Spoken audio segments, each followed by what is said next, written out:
మనుషుల మధ్య నెలకొన్న వివాదాలను దేవుడికి అంటగట్టారు ఆ గ్రామస్తులు. ఊళ్ళో తాటి చెట్లు ఎక్కాలంటే పంచాయతీకి నిధులు ఇవ్వాలని గీత కార్మికులకు గ్రామ కమిటీ సభ్యులు హుకుం జారీ చేశారు. తీవ్రంగా వ్యతిరేకించిన గౌడన్నలు ససేమిరా అన్నారు. దీంతో వారు గీసే కళ్ళు గ్రామస్తులు ఎవరూ తాగవద్దని తీర్మానం చేశారు గ్రామ పెద్దలు. అయితే గ్రామస్తులు ఎవ్వరూ కళ్ళు తాగకపోయినా వేరే గ్రామస్తులు వస్తుండటంతో గీత కార్మికులు సంతోషంగానే ఉన్నారు. అయితే ఆదివారం శ్రీరామనవమి వేడుకలకు గీత కార్మికుల కుటుంబాలకు చెందిన మహిళలు హాజరయ్యారు. కానీ ఆలయ పూజారి వారిని గుడిలోకి రానివ్వలేదు. దీంతో వారంతా పోలీసులను ఆశ్రయించారు. విచారణ జరిపిన పోలీసులు బాధ్యులైన కొందరు గ్రామస్తులను అరెస్టు చేశారు. దీంతో వారిని విడిచిపెట్టాలని గ్రామస్తులంతా ధర్నాకు దిగారు. ఊరు విచ్ఛిన్నమయ్యే ఆ ఘటన ఎక్కడ జరిగిందో ఇప్పుడు చూద్దాం. ఆలయం నుంచి గౌడ సామాజిక వర్గానికి చెందిన మహిళలను పంపించిన సంఘటన నిజామాబాద్ జిల్లాలో కలకలం రేపింది. ఏర్గట్ల మండలం తాళ్ల రాంపూర్లోని కోదండ రామాలయంలో శ్రీరామ నవమికి ముందు రోజు కుంకుమార్చన చేయడం ఆనవాయితీ. శనివారం గౌడ కులానికి చెందిన మహిళలు ఆలయానికి వెళ్లారు. అయితే లోపలికి రానివ్వద్దంటూ గ్రామ కమిటీ సభ్యులు చెప్పారంటూ బయటకు వెళ్లిపోవాలని ఆలయ పూజారి వారికి చెప్పారు. అయినా మహిళలు వెళ్లకపోవడంతో మీరు వెళ్తేనే కుంకుమార్చన చేస్తామని చెప్పడంతో పూజలకు అంతరాయం కలిగించవద్దని మహిళలు బయటకు వెళ్లిపోయారు.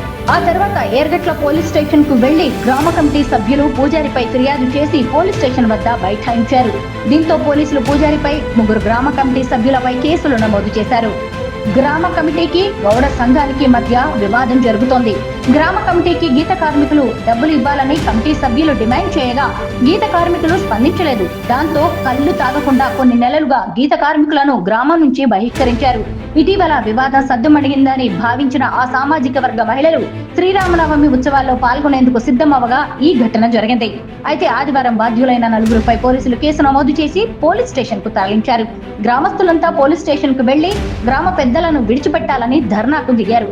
సమస్య ఏదైనా ఉంటే కూర్చొని పరిష్కరించుకోవాలని, ఆలయంలోకి రానివ్వకపోవడం నేరమంటున్నారు పోలీసులు. గ్రామ పెద్దలను విడిచిపెడితే గ్రామంలో కూర్చొని సెటిల్ చేసుకుంటామంటున్నారు గ్రామస్తులు. తమకు అవమానం కలిగించిన వారిపై ఖచ్చితంగా చర్యలు తీసుకోవాల్సిందేనని కోరుతున్నారు గౌడ కులస్తులు. చూద్దాం మరి పోలీసులు ఏం చేస్తారో. అలా కన్ను వేసిండ్రని వచ్చిందా, ఏమిటికి వచ్చింది?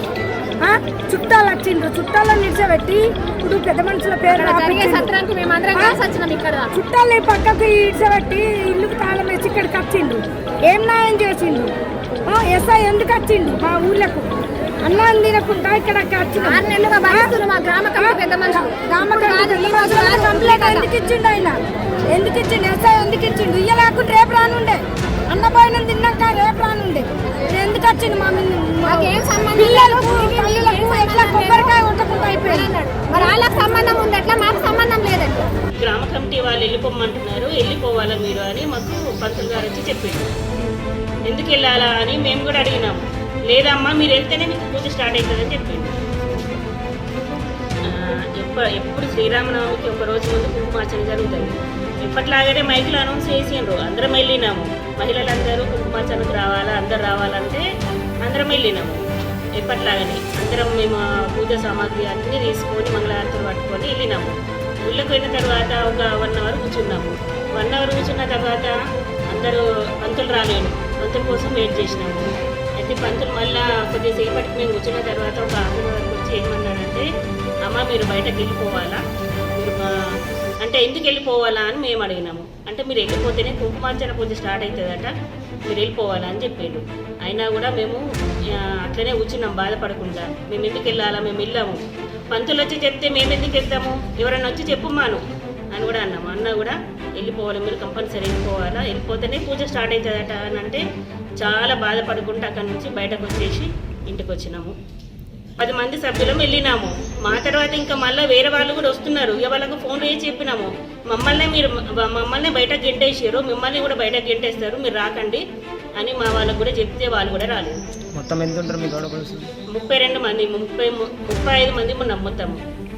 నేను పోలీస్ స్టేషన్లో కంప్లైంట్ ఇచ్చేసినాము. అందరం ఎస్ఐ కేసు నమోదు చేసుకున్నాము. నా పేరు కళ్యాణి, మాది తాళారాంపూరు. మేము గౌడ్ సంఘం వాళ్ళము. మేము గుడికి ఎప్పుడు సంవత్సరానికి వెళ్ళినట్లు అట్లనే కుంకుమార్చనకి వెళ్ళినాము.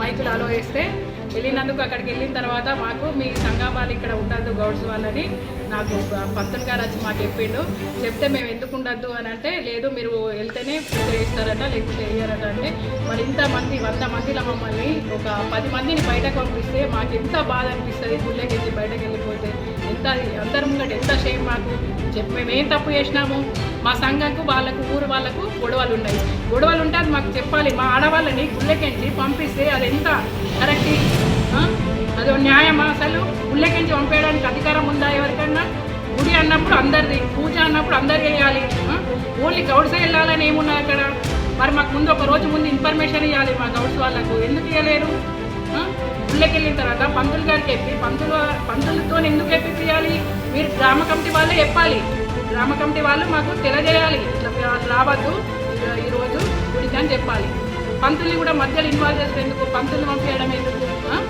పంతులు కూడా వాళ్ళు చెప్పమంటే చెప్పిండు తప్పంతా ఇప్పుడు గ్రామ కమిటీ వాళ్ళది మా సంఘం గురించి గొడవ ఉంది కాబట్టి ఆ గొడవ తర్వాత పూజ అయిన తర్వాత మాట్లాడుకునేది ఉండే కానీ పూజలు ఉన్న వాళ్ళని మేము కూర్చున్న తర్వాత పూజకు పంతులు రాకపోవడము మీరు వెళ్ళిపోవడము ఇవి చెప్పడం ఎంతవరకు కరెక్ట్